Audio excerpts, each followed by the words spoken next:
Živijo družba!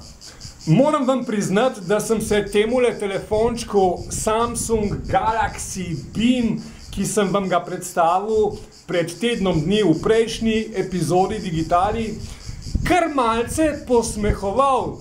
Mislil sem si, no, lega zlomka, kdo pa rabi projektor vgrajen v telefon, kateri poslovnež pa mora biti vsak trenutek, vsak dan, vsako uro pripravljen, da iz žepa potegne diaprojektor za kakšno prezentacijo.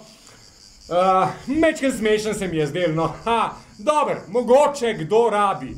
A vendar, po tednu dni preizkušanja, telefon so mi namreč v test posodili vsi mobilovci, se bom zelo težko ločil od njega. Gre za zelo soliden telefonček, na njem sicer teče stara verzija Androida, a važno, da tečejo Angry Birds, tako da sem zadovoljen. In neverjetno, vsak dan vklopim njegov diaprojektor. Zmeraj ga kaj nucam. Zvečer, recimo, ker malo težje zaspim, ker je polna glava skrbi in načrtov, si dam gor kakšen filmček. Ali pa zadnjič, recimo, sem si ogledal en film kar v kopalnici v banji.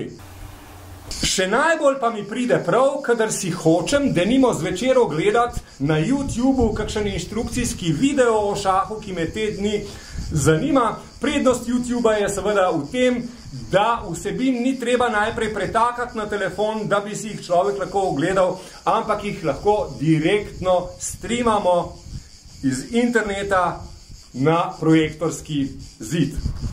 Podobno tudi filmov nikoli ne pretakam najprej v telefon, ker to traja. Enako na iPhonu. Za Android uporabim aplikacijo Emit, za iPhone pa aplikacijo Stream2Me.